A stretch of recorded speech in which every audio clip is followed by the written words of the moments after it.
kita tuh kan semua kegiatan yang kita lakukan di kelas minat itu gratis, nggak pernah ada satu member pun yang dipungut biaya untuk belajar. Kita tuh memprioritaskan teman-teman yang underprivilege, yang memang dia tidak punya privilege untuk belajar di tempat-tempat formal. Jadi kayak media massa itu sekarang itu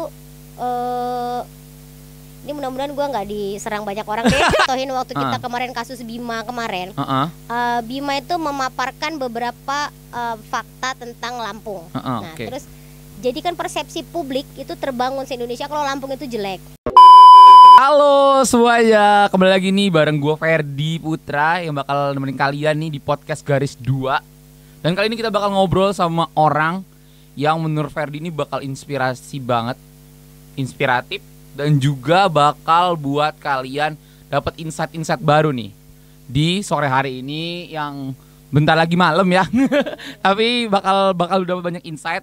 Kita sambut ini, dia ada Kak Dina dari kelas minat nih. Halo Kak, apa kabar? Halo Ferdi, alhamdulillah. Waduh, tadi hujan nggak Kak? Tadi soalnya sempat hujan di sini sih. Tadi siang hujan, cuma setelah itu mendung aja sampai sekarang. Wah, alhamdulillah jadi aman lah ya, bisa aman sampai sini ya. Novemberin lah. Oke nih Kak, langsung aja nih Kak ya. Aku mau nanya sih Kak, kelas minat nih sistemnya itu gimana sih Kak? Maksudnya tuh di awalnya gimana gitu? Oke, jadi kelas minat ini dia itu adalah kita tuh kayak bikin komunitas belajar, sebenarnya komunitas belajar aja sama teman-teman. Kita itu mulainya waktu awal pandemi. Pandemi itu kan kita teman-teman setongkrongan dia.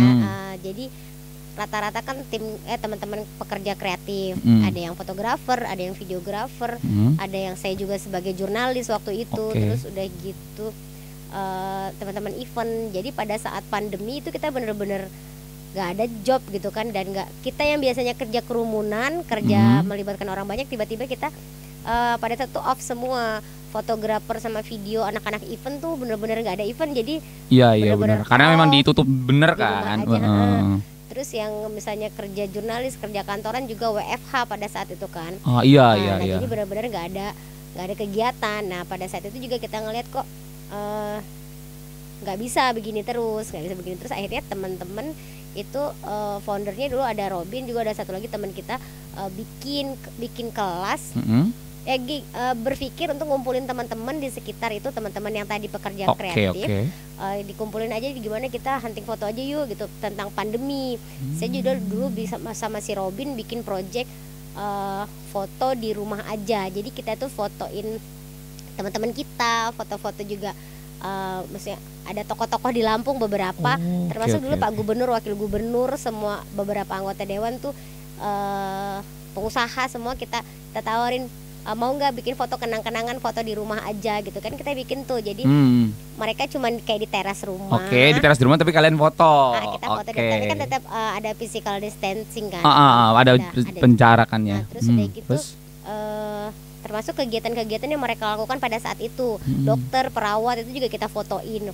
Bener-bener kita kasih kita kasih kayak kenang-kenangan gitu ya. Kita bikin ada satu, tapi ini project yang tertunda sih, kita sudah punya dokumentasinya tapi belum dipublikasikan. Nah itu awalnya, tapi kan lama-lama teman-teman pada ikut kumpul. Terus kita juga ngeliat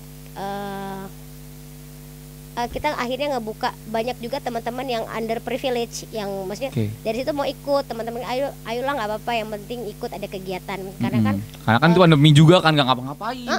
Gimana ya, bener-bener penghasilan mereka terputus pada saat itu. Kita berpikir loh kok teman-teman ini ya mereka itu ternyata mau belajar, tapi selama ini sebelum pandemi pun mereka tuh tidak ada kesempatan untuk belajar gitu, belajar fotografi, video, maksudnya di dunia digital secara formal gitu. Oke deh, karena kita mungkin beberapa teman-teman punya pengalaman, ada juga yang punya sertifikat foto, ada satu brand gitu kan. Jadi ya kenapa nggak dipakai ilmunya untuk ngajarin mereka gitu. Jadi kita mulai buka kelas-kelas di situ. Dulu tuh waktu pandemi kita buka kelas itu tiap hari Jumat. Sekarang Jumat berkah. Wah. benar. Sekarang Jumat berkah, benar asli. Kan? Jadi setiap Jumat itu kita kumpulin anak-anak itu yang mau aja belajar, yang mau kan kita tidak ngasih syarat dan ketentuan, enggak. Yang penting mau belajar kumpul aja, nanti kita kembangin bareng-bareng. Kita kasih teori apa yang mau mereka pelajari, misalnya anak foto mau mendalami foto dan videonya juga. Terus ternyata kita punya Instagram, gimana nih coba belajar desain grafis gitu kan dari anak-anak itu. Mereka bikin desain grafis terus untuk kebutuhan Instagram dulu, kira-kira seperti itu, bikin konten. Benar-benar kita waktu itu belajar bareng-bareng pada saat pandemi. Oh, jadi dari pandemi itu bermulalah semuanya gitu kan kelas ini. Terus sekarang nih kelas ini ada beberapa kelas nih Kak yang dibuka nih sekarang ini. Kalau sekarang jadi kita tuh tidak, karena kan sekarang sudah nggak pandemi lagi. Jadi teman-teman juga yang bekerja itu sudah mulai kerja lagi. Terus yang memang tadinya anak event, anak foto, video tuh sudah mulai banyak dapat job lagi. Jadi kita nggak punya kelas secara rutin, tapi kita bikin kelas secara berkala. Misal kalau misalnya sesuai kebutuhan misalnya. Oke. Yang baru kita lakukan kemarin adalah kita punya mentor. Kita punya mentor itu desain grafis. Dia jago desain grafis. Dia juga lagi ada kerjasama dengan kayak produsernya film Paw Patrol itu dari luar negeri kan. Terus dia juga bikin poster kampanye untuk wali kota di London, di Eropa sana. Dan itu memang kemarin kita baru aja bikin kelas pelatihan untuk para desainer itu untuk gimana nih, nggak cuman ngedesain tapi juga kita belajar jaringan-jaringan secara digital. Pokoknya jaringan-jaringan gitu supaya kita juga tidak hanya karya kita tuh nggak sampai di Lampung Indonesia tapi juga bisa mendunia gitu kan, keliling. Internet kan sekarang internet memang besar banget. Benar. Jadi kalau misalkan internet itu besar, kita juga bisa buat apapun juga bebas juga kan. Betul. Jadi benar-benar dunia digital ini kita maksimalkan.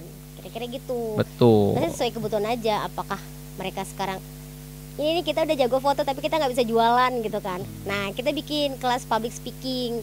Coba kira-kira kalian mau nggak bikin kelas public speaking untuk jadi pada saat kalian punya produk, punya karya, gimana caranya untuk menjualnya itu. Nah kita undang mentor-mentor yang jago public speaking di sini, seperti misalnya yang sering jadi mentor kita itu yang baik hati itu adalah Kak Indra. Wah.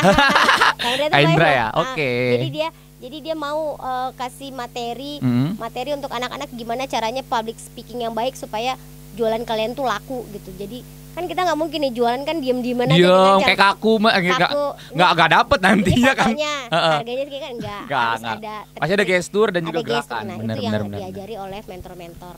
Betul. Terus ini sih Kak, akan bakal ada proyek lagi nggak sih? Proyek terdekatnya apa nih sekarang nih yang lagi pengen kalian laksanakan? Kalau proyek yang sedang berjalan sekarang itu kita lagi kolaborasi sama kitabisa.com. Jadi kitabisa.com itu sedang ada program Teach for Hope namanya. Teach for Hope tuh ada di hampir seluruh kota di Indonesia, dari Aceh sampai Papua. Itu dia bikin kelas. Lampung ini kebetulan dapat di 2 kota, di Bandar Lampung dan Tuba Barat. Nah kita ada beberapa kelas yang mereka buat itu digital kreatif, layanan sosial dan relawan sosial. Kita kolaborasi di kelas digital kreatif. Di situ kelasnya ada 3 bulan, ada 15 peserta. 15 peserta, wow. 15 peserta itu diajari selama 3 bulan teori dan praktek. Nah nanti di akhir periode kita kasih magang, gitu. Kasih magang itu berapa bulan biasanya? Atau berapa tahun atau berapa bulan? Magang itu nanti tergantung dari ininya, dari instansinya. Kalau kita tuh bikin, jadi nanti kita arahkan bisa ke apakah mereka mau magang di perusahaan, apa mau bikin project aja, atau nanti kita tergantung arahan anak kita maunya di mana gitu ya. Ini sudah masuk bulan kedua, jadi ini sudah mulai mengerucut. Nanti kita akan bikin per kelompok. Ada yang project, projectnya bisa apa aja kan, bisa event, bisa fashion atau apa, atau nanti mau bergabung di perusahaan atau instansi tertentu kayak gitu. Dan itu mereka dapat uang saku loh tiap bulan. Wah itu dia tuh, itu yang pengen di anak-anak zaman sekarang itu kan. Apalagi ngomongin masalah fotografi nih, menurut kakak nih ya, penting nggak sih fotografi itu di anak-anak sekarang nih, anak milenial atau bisa disebut dengan Gen Z nih? Sangat perlu nggak sih menurut kakak sih? Kalau fotografi sebenarnya itu kan memang sudah dunianya, yaitu kan foto secara visual. Karena kan sekarang semua semua itu kita tampilkan lewat media sosial. Jadi kalau untuk fotografi sih ya menurut saya penting. Karena untuk menampilkan, kalau untuk orang jualan mungkin ya butuh aja untuk menampilkan produknya seperti apa. Terus Tapi fotonya ya, untuk dokumentasi ya. Setelah foto itu kan nanti akan ada marketingnya, penjualannya dan segala macamnya. Penyebarannya. Nah itu selain foto juga penyebaran juga penting. Bagaimana nanti foto yang bagus ketika disebarkan itu jadi berdampak positif atau tidak, akan diikuti oleh banyak orang atau tidak. Jadi sebenarnya foto itu penting sih. Oke, memang kalau misalkan foto itu memang penting sih, bisa juga dijual juga dan juga apalagi kalau misalkan ini bagus kan juga bisa dipamerkan di ini kan, bener. Tapi aku mau nanya dulu sih Kak, background Kakak sebelum ini tuh apa dulunya? Kalau saya tuh jadi jurnalis. Oh, jurnalis. Oke. Jadi wartawan lah ya. Wartawan keliling-keliling ya, jadi nyari berita gitu kan. Nyari berita. Jadi memang dunianya dekat kan dengan teman-teman yang dengan para founder kelas minat ini kan juga karena kita jurnalis itu kan menyiarkan berita kan. Betul, jadi kita memang betul. Biasa menghasilkan produk berupa berita yang di dalam berita itu kan ada teks, ada naskah, ada foto, ada video. Nah itulah yang berhubungan dengan dunia digital saat ini. Oke, bener sih, karena memang kan kalau kita nggak bisa memungkini ya, kalau memang kan di dunia digital ini sangat bener-bener banyak kan, dan juga memang harus diekspor terus nih kan. Nah kalau misalkan untuk relasi sendiri sih, penting nggak sih kalau misalkan kita punya skill, terus ada relasi gitu kan, itu penting nggak Kak? Bener Kak? Justru relasi itu juga salah satu kunci keberhasilan kan, karena gini, bagaimana kita punya produk yang bagus tapi kita tidak bisa mengolahnya dengan baik. Misalnya kita itu juga yang kita ajarkan, salah satu prinsip yang kita ajarkan di kelas minat. Bagaimana kita punya produk yang bagus tapi ya udah kita jual di Instagram tapi kita nggak punya jaringan, cuma punya Instagram kan susah juga naikin angka followers itu. Nah biasanya memang itulah yang kita lakukan di kelas minat sejak awal berdiri, sejak awal Sejak awal kelas minat ini ada kan kita memang menerapkan prinsip kolaborasi. Kerja kolaborasi lah yang terus kita lakukan saat ini. Kolaborasi kan berarti kita punya jaringan. Betul. Bagaimana dari sisi mentor aja, gimana caranya kita tuh kan semua kegiatan yang kita lakukan di kelas minat itu gratis, nggak pernah ada satu member pun yang dipungut biaya untuk belajar. Nah gimana kita nggak punya penyandang dana tapi kan kita punya kolaborasi. Misalnya dari sisi mentor saja, gimana misalnya dia punya ilmu dibagikan secara gratis, mungkin buat dia tuh bisa jadi sedekah buat dia gitu kan. Benar. Tapi dia mau, mungkin kita juga menawarkan, Kak ini kita punya member, kita punya misalnya akan ada misalnya 15 atau 30 peserta kelas public speaking, tapi ini kita selenggarakan secara gratis. Mungkin apakah karena kita punya relasi, mungkin kita bisa mewujudkan kelas itu. Betul. Untuk project-project kita juga di beberapa instansi juga melakukan memasukkan member-member kita itu dalam satu project itu juga lewat jaringan-jaringan kita. Jadi relasi itu penting banget. Salah satu kunci keberhasilan sih menurut saya. Karena kalau ada banyak relasi, kita bakal bisa banyak belajar juga dari relasi juga kan. Dan kita juga bisa tahu sudut pandang orang lain gitu. Jadi kita nggak terpaku. Misalnya kita punya materi tentang fotografi, terus ya udah kita cuma tahu foto, teknik foto, udah gitu-gitu aja. Tapi ketika kita berhadapan dengan misalnya kita ada lagi akan ada proyek dengan APPMI, Asosiasi Perancang dan Pengusaha Mode Indonesia. Nah itu mereka butuh foto, tapi kan nanti dengan relasi kita akan tahu insight apa yang dibutuhkan dalam sisi fashion. Mereka butuh apa, jadi itu jadi masukan insight baru buat kita. Terus misalnya kita juga dapat proyek dari pemerintah atau dari perusahaan, kita juga jadi tahu insight apa yang boleh, tidak boleh, dibutuhkan atau tidak dibutuhkan, yang perlu dipublis atau tidak di dalam proyek itu. Jadi kan relasi tadi itu penting untuk membangun sudut pandang kita juga. Sudut pandang barunya sudut pandang kita juga, sudut pandang baru. Dan kalau misalkan kita lihat sekarang kan banyak nih kan, kalau misalkan fotografer itu banyak banget nih Kak, kayak bertaburan banget. Terus juga projectnya itu kadang-kadang juga ada yang gede, ada yang tinggi. Nah itu tuh rata-rata tuh kayak aku mau nanya juga sih sedikit, gimana kalau misalkan kita nih sebagai fotografer itu memilih-milih kayak foto-foto yang baik itu gimana gitu? Wah kalau itu sih nanti perlu dijelaskan secara detail lagi dengan para fotografer mentor kita ya, karena kan saya juga nggak terlalu mendalami foto. Tapi ya foto yang baik itu menurut saya itu kalau saya itu selalu beranggapan apapun karya itu asal tidak melanggar norma agama, sara dan ideologi Pancasila sih. Bener sih, iya. Sebenarnya itu bebas-bebas aja tuh. Sebenarnya nggak ada masalah gitu. Foto yang baik itu namanya karya seni ya. Kalau karya seni itu kan kita nggak ada patokan, kayak kalau gini kalau sekarang saya ngambil analoginya contoh nih, kalau media massa sama media sosial. Kalau media massa itu ada patokannya. Patokannya itu ya kita tuh ada patokan, tadi saya bilang tadi nggak boleh mengandung unsur sara, hoax, informasi palsu dan segala macam, termasuk tidak boleh menampilkan foto darah korban gitu, itu kan di blur. Nah itu patokannya ada, peraturan tertulisnya ada itu di kode etik jurnalistik. Beda dengan media sosial. Nah media sosial sekarang ini kan udah kayak wah itu udah banyak banget banyak banget konten-kontennya. Konten rimba. Jadi nah itu juga tantangan buat kita bagaimana untuk menciptakan karya yang baik dan benar gitu, kayak apa ya, susah juga kan sekarang kita membedakan informasi palsu atau informasi benar atau informasi yang, karena di media sosial ini yang kita tangkap itu bukan fakta tapi persepsi, benar nggak? Benar.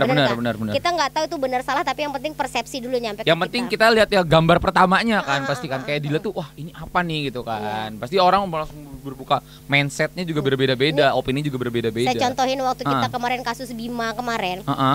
Bima itu memaparkan beberapa fakta tentang Lampung. Terus jadi kan persepsi publik itu terbangun se-Indonesia kalau Lampung itu jelek. Padahal faktanya di pemerintah juga ada program yang sedang mereka lakukan. Sebanyak apapun fakta yang disampaikan oleh pemerintah, itu tuh failed semua, nggak didengar gitu. Karena memang udah ada dengar orang dari satu orang. Karena memang persepsinya tuh sudah terbangun. Jadi si Bima itu berhasil membangun persepsi kalau memang Lampung ini buruk gitu kan. Nah tapi sebenarnya ada juga yang dilakukan pemerintah, fakta mereka tunjukkan satu persatu fakta tapi tetap kalah dengan persepsi. Nah itulah namanya media sosial. Media sosial tuh sekarang lagi mengerikan juga sih, benar-benar yang dibangun persepsi bukan fakta. Betul persepsinya itu memang lagi gitu-gitu aja sih memang. Tapi aku mau nanya sedikit sih Kak, selama Kakak ngajar di kelas ini, hal-hal yang paling memorable atau paling lucu deh kayak Kakak inget tuh apa gitu? Di masa-masa Covid ataupun sesudah Covid ya? Apa ya? Apa nih?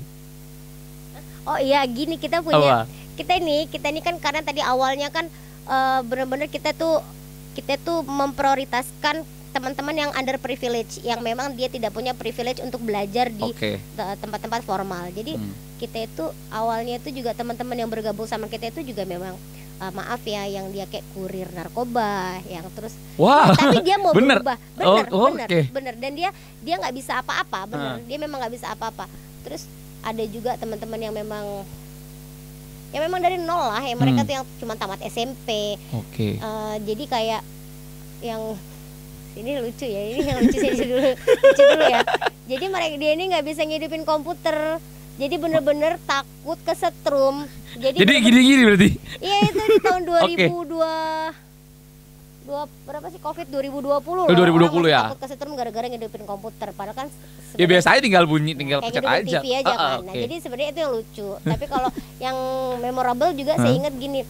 Jadi ada dia ini lulus. Dia ini siswa SMA.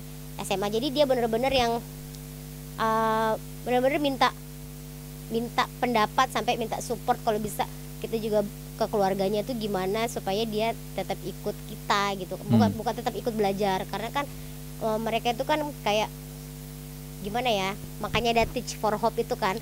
Belajar kayak kita tuh belajar tuh kayak pemuda kita tuh kayak nggak ada harapan gitu menurut gitu kan. Jadi kayak gimana sih caranya mereka ini bisa menjadi sesuatu di kelas minat lewat kelas minat. Jadi benar-benar setiap langkah apa yang mereka lakukan tuh konsultasi ke saya. Jadi Kak Dina gini gimana ya Kak, gini. Kak menurut saya gini, Kak gimana ya supaya saya tuh jadi nanti nggak usah daftar, karena gini, kalau tamatan SMA tuh kan lo cuman jadi apa sih, kayak pelayan, maaf ya, pelayan. Terus udah gitu kayak cuman OB, ijazah SMA, sekarang apa sih gitu. Benar. Kayak gimana sih, pokoknya itu mereka step by stepnya tuh dia tuh curhat gitu. Jadi gimana jadi kita sebagai mentor juga jadi sekalian dengerin dia cerita, sekalian kita ngajarin berarti dong. Jadi benar-benar yang saya dulu kerjanya wartawan bolak-balik ketemu elit-elit wawancara gitu, ketemu yang begituan tuh ternyata memang ada, memang permasalahan yang sering kita liput itu memang ada terjadi dan sekarang sedang saya hadapin gitu loh. Oke, jadi memang banyak juga ya, kayak itu aneh sih menurut Ferdi sih, kayak mati ini masa kesetrum sih kan. Iya. Aduh. Bener-bener memorable deh teman-teman, itu keren-keren. Tapi menurut Mbak sendiri nih, aku mau nanya juga nih sedikit, kepuasan sebagai jurnalis itu gimana sih Kak Mbak sekarang ini? Kalau Mbak sebagai jurnalis itu sekarang udah puas belum dengan jurnalis sekarang?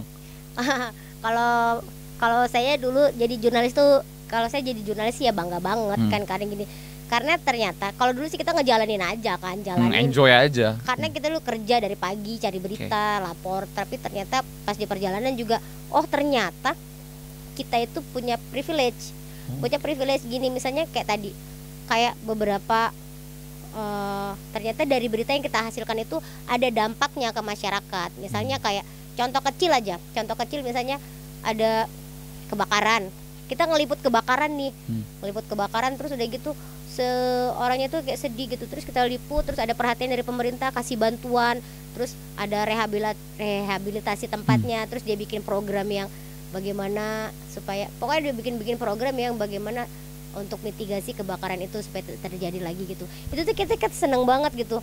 Oh ternyata dari berita gue dia dapat bantuan, terus udah gitu pemerintah juga bikin program supaya gimana caranya ada program-program mereka supaya tidak terjadi kebakaran lagi, atau supaya ada reaksi cepat tanggapnya, yang seperti itu. Hal-hal kecil seperti itu sebenarnya bikin kita tuh puas secara pribadi. Bener, karena kita bisa menolong orang dari kayak kata-kata kita gitu kan, ataupun insight-insight dari kita gitu jadi kan. Kita bisa menampilkan fakta-fakta yang terjadi dan itu direspon. Nah, bener, langsung tanggap, apalagi kan kalau pemerintah langsung tanggap. Apalagi zaman dulu kan belum ada media sosial, jadi kayaknya belum ada viral-viral gitu. Jadi kalau udah terbit dulu di koran kan, saya dulu di koran, terbit di koran dan berita saya tuh berdampak kepada masyarakat luas, itu tuh saya seneng banget gitu tuh. Bener. Nah, kayak apa ya, kayak kita menolong orang nggak langsung gitu, tapi langsung kena ke orang-orangnya gitu kan. Itu tadi terus tadi pertanyaan kedua, gimana, puas nggak dengan jurnalis sekarang? Ini saya jawab juga ya. Oke, boleh. Kita bedah sekalian nih. Jurnalis sekarang gimana nih menurut kakak sekarang, pandangan kakak? Saya bukan mau menanggapi jurnalisnya, jadi kayak gini nih, kita media massa itu sekarang tuh punya tantangan kan, media sosial gitu, kita sudah bahas tipis-tipis tadi. Jadi kayak media massa itu sekarang itu ini mudah-mudahan gue nggak diserang banyak orang deh. Aman. Pokoknya ada kata-kata ntar di bip gampang. Editor sip ya. Oke. Ngomong aja. Maksudnya gini, kayak media massa itu memang sekarang punya tantangan menghadapi media sosial yang tadi kita bilang tuh hutan rimba, semua ada di situ. Karena setiap orang sekarang bisa jadi jurnalis. Misalnya Ferdi melihat kejadian apa gitu, maling gitu di depan, kejar-kejaran, foto, bisa dipoto, kalah tuh wartawan ya. Nah, viral misalnya di media sosial. Nah, media massa itu cenderung sekarang itu mengambil materi yang viral itu diberitakan di medianya. Padahal kan tugasnya jurnalis itu ada, kita punya kayak etika verifikasi 5W1H, kita tuh harus benar-benar konfirmasi gitu. Jadi sebenarnya kalau yang tepat menurut saya, setelah kita mendapatkan video itu sebenarnya hanya data awal saja.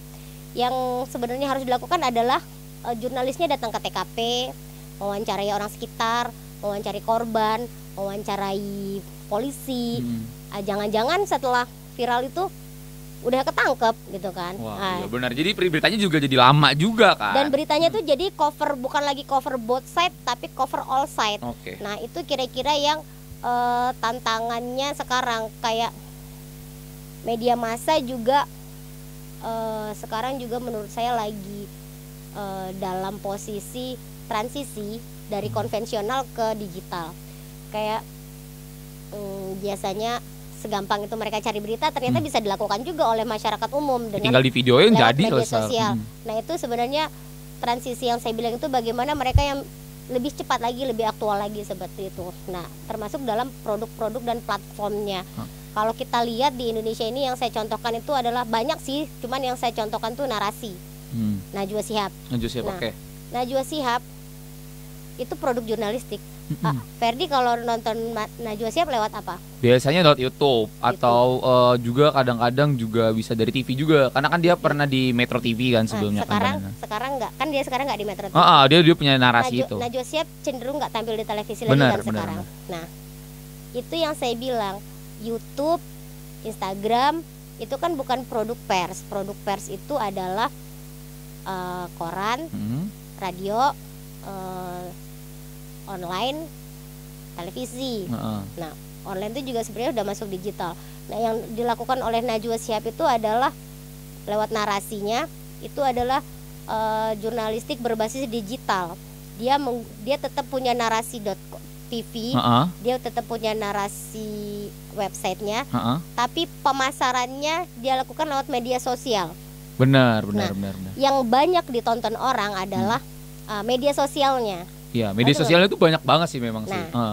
Itulah yang saya namakan sekarang itu sudah banyak media massa berbasis digital yang belum banyak dilakukan oleh media massa di Lampung. Nah, sebenarnya itulah yang harus dikejar oleh media massa di Lampung. Bagaimana caranya kita itu nggak konvensional lagi, tidak mengandalkan surat kabar lagi, tidak mengandalkan, tetap ada produk itu, tapi bagaimana caranya? Lebih ke online lagi, lebih ke dunia internet lagi. Atau kita perbagus kualitasnya. Kalau saya baca majalah Tempo, itu majalah Tempo itu dia punya dua.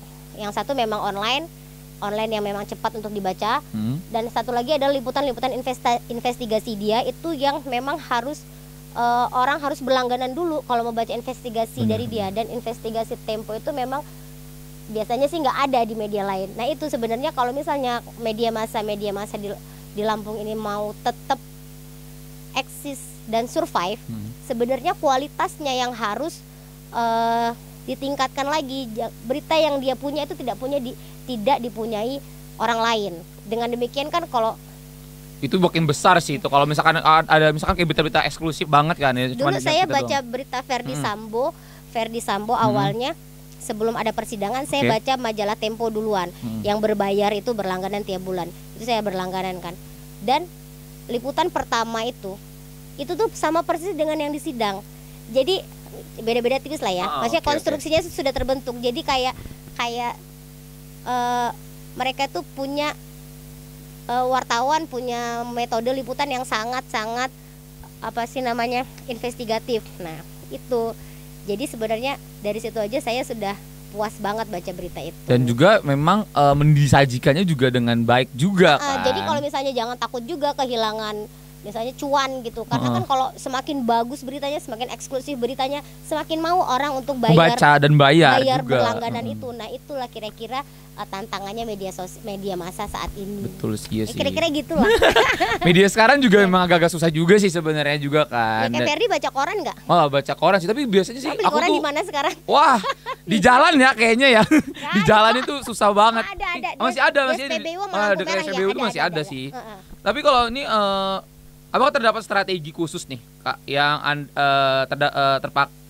terpakan dalam membangun audit atau penonton dalam kalau misalkan penonton itu kan banyak nih kan, audit itu gimana sih Kak kalau untuk jurnalistik itu kan banyak orang-orang kan kayak ngebaca tuh, terus itu kan dia orang biasanya tuh bukan ngebaca aja Kak, tapi ditonton gitu biar enak tuh gimana maksud Kakak tuh kayak lebih ke arah dia lebih enak tuh kalau jurnalistik tuh lebih ke arah kalau dibawainnya tuh enakan kemana tuh Kak? Kalau ini dibawakan atau disandingkan mungkin? Ya tergantung segmen pasarnya sih sebenarnya. Kalau segmen pasarnya kayak anak-anak muda ya pembawaannya juga harus muda. Anak muda ya. Kalau misalnya segmen pasarnya, kalau saya lama di liputan politik memang harus disajikannya secara bapak-bapak. Mungkin pemasarannya juga. Bapak-bapak iya sih. Bapak-bapak, ibu-ibu yang terhormat gitu. Secara ya memang tergantung segmen pasarnya gitu. Mau ke arah mana kita membuat produk jurnalistik itu, kira-kira gitu sih Ferdi. Oke, memang jurnalistik lagi ini sih ya, memang pengen harus lagi penuh tantangan. Tantangan juga, apalagi udah mau pemilu ya. Wow, iya. Itu. Ya mau pemilu ini apalagi ada teknologi AI ya. AI itu. AI sekarang aja yang baru muncul tuh muka-muka lucu gemoy-gemoy gitu kan. Nah, aduh, itu lagi. Itu kita nggak tahu loh. Kemarin tuh ada kayak AI itu kan tergantung perintah kita kan. Bagaimana kita menghayal lewat kata-kata terus keluar gambar itu. Benar. Nah, gimana kalau seandainya nanti muncul, kemarin tuh Pak Jokowi udah kena korban AI yang dia pidato pakai bahasa Cina.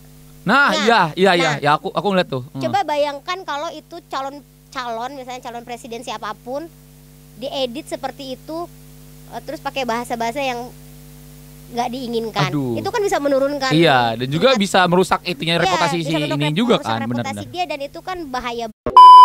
Halo, ada suara-suara berisik di sana. Kalau misalnya kalian pengen lebih berisik lagi hidup kalian, dengerin terus podcast kita di Raja Wali Group dan juga follow TikTok kita dan juga YouTube kita, di like dan di komen. Karena banyak konten menarik dan kalian juga bisa berisik seperti mereka. Oke? Woo! Tangannya banyak banget di dunia digital ini memang. Kalau kakak dulu sebagai jurnalistik tuh, pengalaman meliput berita paling seru tuh apa sih kak dulu? Pertama kali nih kakak misalkan waktu masih muda nih, jurnalistik yang pertama kali kayak kakak liput pertama kali tuh kayak, ini tantangan banget nih gitu. Jangan kaget ya. Apa nih? Soalnya kalau kita kan akan di bidang jurnalistik, pasti kan ada momen yang paling kayak, wah pertama kali berita paling pecah nih yang pernah gue bawain, yang pernah nggak tahu. Jadi gini, jadi kalau saya itu ini di luar liputan umum. Waktu itu saya itu bergabung di Radar Lampung itu untuk liputan pemilihan gubernur 2008. Oke, 2008. Iya, 2008. Jadi tuh kayak hari pertama saya liputan itu. Dulu tuh kan kalau nggak salah tuh ada 6 atau 7 calon gubernur pasangan gitu.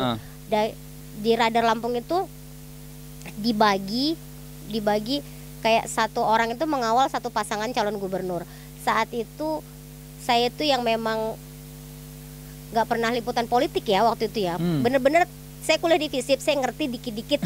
Tapi kan beda pas di lapangan. Bener. Jadi pas hari pertama itu saya langsung dikasih tugas untuk meliput pasangan Aljerdinis Tabrani sama Bambang Sudibyo. Jadi pada saat itu 2008 itu peperangannya itu adalah katanya gajah lawan gajah, dulu Bang Aljer lawan Pak Saharudin ZP saat itu. Jadi benar-benar saya tuh disuruh liputan ke rumahnya Bang Aljer waktu itu. Kita tuh yang kamu tuh kalau dengar kata Bang Aljer tuh apa sih yang ada di kepala itu? Kalau dari itu sih kayaknya sih agak ini ya, kayak penguasa gak sih maksudnya? Iya. Kayak apa ya, lebih ke dia itu politikus banget gak sih? Maksudnya kayak di bidang partai apa ya, lupa. Partai dulu dia Partai Golkar, sampai sekarang masih Partai Golkar. Jadi pada saat itu dia ketua Partai Golkar. Terus saya dulu tuh katanya pertarungannya gajah lawan gajah, kok saya dapat gajah satu ini kan. Terus saya dapat liputan gajah ini, saya benar-benar hari pertama. Dan dulu tuh nggak tahu ya kenapa orang tuh menganggap Bang Aljer itu tanda kutip mafia, bukan mafia, atau lebih kayak politikus ulung tuh yang kayak bisa ngatur Lampung, tapi ya nggak tahu ya saya. Terus tapi akhirnya saya ke situ dan bener-bener itu kayak masuk rumah dia itu yang di sebelah rumah kayu dulu. Terus jadi kayak masuk rumah dia itu ada penjaga. Terus masuk penjaga lagi. Terus banyak banget penjaganya. Satu dua. Terus ada lagi perempuan, ternyata dia sekretarisnya. Terus udah gitu saya dibawa ke ruangan kerjanya, ada lagi yang jaga. Terus ngobrol. Pas wawancara, aduh itu saya nggak tahu saya mau nanya apa. Jadi benar-benar yang kayak langsung gugup gitu kan, apalagi kan. Ini hari pertama saya wawancara ketua partai besar. Wawancara ketua partai besar. Aduh udah komat kamit aja dia sesuai hasil rapat proyeksi tadi pagi apa aja yang harus saya tanya. Nah itu akhirnya lancar nggak lancar lah pada saat itu, dan maklum aja mungkin yang orang-orang di sana yang lihat saya wawancara. Tapi akhirnya itulah yang akhirnya membangun relasi-relasi pada saat itu. Memang kita tuh harus dipaksa untuk bisa melakukan sesuatu. Benar. Kadang tuh kalau sesuatu yang dipaksa itu bakal jadi bagus tuh. Kayaknya bener. Kayaknya kalau dipaksa itu kayaknya wah bagus nih pasti ini hasilnya kan, dan terbukti kan sekarang kan. Kita kan punya banyak relasi dan juga segala macamnya. Alhamdulillah sekarang kalau saya WA beliau direspon. Jadi kayaknya jadi saya pada saat itu saya masuk ruangan itu deg-degan, sampai sekarang jadi punya hubungan baik dengan beliau. Waduh. Memang iya sih kalau misalkan udah ketemu dipaksain juga tuh sahabat Raja Wali kayaknya makin mantep aja tuh kayaknya udah tuh, tapi takut tapi ya udahlah kerjaan dan memang harus diambil tapi gitu benar kan. Liputan politik itu banyak banget loh tantangannya, banyak banget ceritanya. Tapi udah jangan lah ya. Aduh takut banget kalau yang ini tuh aduh. Terus kita balik lagi nih ke kelas minat nih kan. Balik ke kelas minat dong. Kita balik ke kelas ini minat dulu deh. Kan kelas minat bukan kelas saya minat nih, pribadi. aduh udah agak hati-hati banget ya. Jadi nih kelas minat ini sekarang kan lagi ada proyekan nih kan. Nah, proyekan ini bakal ngebuat ini bakal banyak ini kelas minat ini bakal manggil anak-anak yang lama itu lagi nggak sih untuk ikut proyek ini atau memang kelas minat ini bakal buat relasi baru lagi untuk orang-orang baru lagi biar memperkenalkan kelas minat lebih gede lagi gitu Kak. Oke, jadi konsepnya kelas minat ini kita itu tidak memaksa. Misalnya kita sudah mengajak mereka bergabung dalam kelas kita belajar bareng-bareng. Oke, pada saat kita belajar bareng-bareng itu misalnya karena kita basicnya foto, video gitu kan. Jadi kita misalnya kita punya kayak kita ambil standar tuh 15 sampai 30 orang aja. Maksimal 30 udah terlalu banyak kita untuk ngajarin orang kan. Terus kayak 15 orang itu misalnya kita ambil contoh 5 gitu. 5 misalnya ABCDE. Kita hari ini belajar teknik fotografi. Terus udah gitu terserah teknik fotografi ini nanti akan kalian gunakan untuk apa. Paling nggak kita sudah mengenalkan konsep-konsep dasar-dasar juga prinsip-prinsip fotografinya. Terus udah gitu fundamentalnya fundamental banget. Tapi memang iya sih fotografi itu susah sih sahabat Raja Wali, benar-benar susah. Kita harus mengakui itu memang editingnya dan segala macam memang susah. Nah setelah ini si ABCDE ini kan punya interest beda-beda. Misalnya si A sukanya foto traveling, yang B foto jurnalistik, yang C foto tokoh misalnya. Terus yang C aja ABC gitu aja lah kalau kebanyakan. Nyantainya. Oke. Si ABC ini punya interest beda-beda. Nah, biarin aja kita akan kita akan membantu mereka. Kalian interestnya kemana? Kalau kita bisa bantu, kita bantu. Misalnya kalian suka foto fashion. Ini kita punya relasi di dunia fashion. Kalian berkaryalah di sana gitu kan. Terus si B ini punya interest di foto jurnalistik. Oke, nanti kita akan ajak dia ke dunia jurnalistik. Terus si C ini punya suka traveling, suka jalan-jalan. Ya udah jalan-jalan sambil moto. Nah, terus kita biarkan mereka berkarya dengan modal kita yang kasih belajar itu kan. Kelas-kelas biar mereka mengembang sendiri. Tetap misalnya mereka butuh sesuatu ya tetap nanti kan kontak-kontakan. Kak, gue kurang ini, Kak ajarin gue ini dong ya. Tetap ada komunikasinya selama mereka berkarya tuh nggak putus gitu aja kan, tetap komunikasi. Nah terus udah gitu kita challenge nih misalnya 6 bulan lagi atau setahun lagi kalian udah ngapain aja dengan karya gitu. Misalnya si foto jurnalistik ternyata udah kemana-mana tuh, udah besar lah. Udah besar tuh, udah keliling-keliling tuh motoin peristiwa satu ke peristiwa lainnya gitu kan. Yang foto traveling tuh udah jalan-jalan dari nggak cuma Lampung, udah dari keliling Indonesia misalnya. Terus si C ini fotografer fashion misalnya. Fashion. Fashion tuh udah bolak-balik runway gitu kan, motoin fashion show misalnya. Nah, ketemu lagi kita buka tuh kolaborasi. Kolaborasi gini. Misalnya dari sisi si jurnalistik ini butuh gini.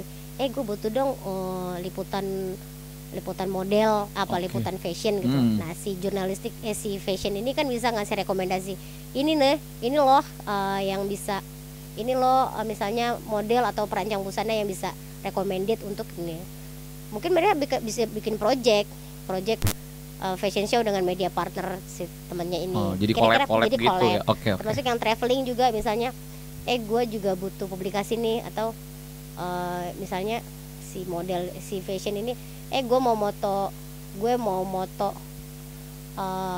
karya baju gitu, fashion baju fashion, moto model, tapi gue butuh tempat yang kira-kira bagus, tempat-tempat wisata atau ikon-ikon daerah yang bagus gitu, mungkin dia bisa merekomendasikan. Dari situ kan ada kerjasamanya mungkin ya kerjasama antara mereka itulah. Kira-kira kita membuka kolaborasi di sana. Itu kan membangun relasi tadi, kira-kira seperti itu. Wow. Dari teman sekelas jadi relasi. Jadi makin banyak kita belajar, makin banyak kita dapat relasi juga nih sahabat Rajoli. Memang bagus banget sih memang kelas minat ini. Dan aku mau nanya sekarang, kelas minat ini dibukanya hari apa aja, dan kalau misalkan ngumpul tuh di mana sih Kak? Aku pengen tahu banget. Kalau kita sih 7/24. What? 7/24? Agak banyak ya. Karena gini, karena kan si foundernya si Robin tuh memang dia tuh lebih banyak menghabiskan waktu di bukan ya kayak rumah kelas minat aja. Rumah minat itu di Jalan Dr. Sutomo, Gang Perkutut nomor 8, daerah Penengahan. Pokoknya deket Ratulangi, pokoknya di situ. Sudah ada kok di Google Maps, sudah ada. Kira-kira mau ke sana aja nggak apa-apa, nanti kan juga di Instagram ada nomor teleponnya. Kalau mau ke sana nggak apa-apa, datang aja. Oke. Kita open kok untuk siapa aja yang mau belajar. Bebas. Pokoknya open aja, mau belajar siapapun, mau belajar apapun, misalkan untuk kayak dunia jurnalistik, foto, itu terbuka banget berarti ya di sana. Terbuka banget. Dan memang untuk relasi juga bagus banget nih sahabat Rajoli. Pokoknya kalian harus coba juga gini kan. Nah, untuk yang pengen ikutan nih, saran Kakak itu hal apa nih yang harus kalian kalian lakukan nih kalau misalkan awal masuk nih. Kalian misalkan nih, saya nih Ferdi nih pengen masuk. Itu harus butuh apa tuh? Misalkan kalau misal kosong doang boleh Kak? Atau harus ada basic dulu setengah apa biar bisa dikembangin atau gimana nih? Yang penting itu bawa niat belajar aja dan niat belajar dan tekun aja. Karena kan kalau kosong tadi kan yang saya bilang, tadi aja teman-teman kita itu ada yang memang buka komputer aja takut kesetrum gitu kan. Iya sih, benar. Bukan nol atau minus kan istilahnya. Minus. Maaf ya. Tapi nggak apa-apa, itu pengetahuan umum. Dia bakal marah, dia pasti nggak bakal marah, udah jadi bestie gue. Betul, wah. Aku didengar ya. Gak apa-apa. Oke. Pokoknya kalian kalau misalnya pengen ikut kelas apa tadi ya? Kelas minat. Kelas minat kalian bisa datang aja, itu bisa setiap hari ya Kak? Iya, pokoknya kontak aja. Kontak aja gitu kan. Atau juga bisa di Instagram apa? Instagram ada Instagramnya kelas_minat. _minat. Oke, itu dia. Tadi kita bakal udah bincang-bincang masalah kelas minat juga tadi bareng Kak Dina tentunya. Makasih banget nih Kak. Dian Sastro gitu. Wah, Dian Sastro nih. Agak bagus juga sih. Pokoknya sukses terus nih Kak buat acaranya, dan juga sukses juga untuk proyek-proyek kedepannya nih. Kalau misalkan butuh media partner atau apa untuk dipromosikan, Rajoli siap. Kita ini nanti kita kalau bisa kerjasama nih, udah mulai nih membangun relasi nih. Gak apa-apa, santai. Kami dari Rajoli siap. Jadi ini tadi belum dibahas ya. Jadi kita itu harapan lagi bulan Desember itu mau bikin kayak acara bareng Asosiasi Perancang dan Pengusaha Mode Indonesia Lampung. Kita mau bikin kayak fashion show. Kita mengundang desainer dari luar Lampung. Yang dari Lampung juga oke banget. Itu ketuanya kalau di nasional Poppy Darsono. Kalau di sini tuh siapa ketuanya? Mama Ida ya, Ida Giri salah satu desainer juga di sini. Wow. Nah, kita juga lagi prepare untuk acara itu sekarang ini. Nanti mudah-mudahan Raja Wali juga mau jadi media partner kita. Wah, boleh banget. Pasti Raja Wali pasti bakal dukung sini semuanya. Liputan semua. Aduh. Betul. Terus untuk harapan sendiri buat kelas minat sendiri itu apa Kakak harapannya? Ya kalau harapannya ya kita terus belajar aja. Terus belajar dan terus mengembangkan semuanya. Oke deh. Itu dia tadi bincang-bincang singkat nih sama Kak Dina nih selaku founder juga atau gimana? Co-founder, karena saya bergabungnya udah terakhir. Karena gini, pertama ngelihat mereka nih ngapain sih kayak orang gabut aja kan bikin kelas gitu, karena pandemi kan, kayak orang gabut aja. Kok lama-lama saya notice loh kayaknya ini serius ya gitu loh, kayak serius. Kayak langsung mulai kayak oke deh ikut bikin juga kelas deh gitu. Beberapa kali Jumat, terus udah gitu yang termasuk yang ada cerita-cerita yang nggak bisa ngidupin komputer. Oh kayaknya ini serius deh kayaknya. Baru saya mulai terjun di situ karena dimintain tolong juga untuk kasih materi copywriting. Karena kan mereka tuh bisanya audiovisual, tapi kan ternyata kita butuh copywriting untuk teks, bikin naskah, terus udah gitu mengonsep dari misalnya lo kan moto nggak asal moto nih. Bener. Moto kan harus bawa konsep dulu dari bener. Nah itulah yang apa namanya, yang dulu dimintain tolong untuk kasih copywriting. Akhirnya gitu. oh ternyata saya bisa mau nih gabung gitu, bantu. Dan juga ngebantu-bantu. Bantu relasi, oke lah, siap gitu. Oke, itu dia tuh. Pokoknya kalau kalian pengen punya nambah skill lagi ataupun apa, kelas ini memang cocok banget tuh kalian ya. Dan juga terima kasih nih Kak, udah datang, udah berkunjung di Raja Wali, dan kalau misalkan ada proyek apapun kami siap bantu. Kita yang terima kasih udah diundang. Nggak apa-apa kok, oke. Kita ini udah lama lo nggak diliput. Jujur banget sih. Ya makasih banget udah diundang. Oke. Baiklah, itu dia tadi kita bincang-bincang sama Kak Diana untuk Kak Dina tentunya. Waduh, lupa lagi nih Ferdinand. Tadi Dian tambah Diana. Kak Dina pokoknya.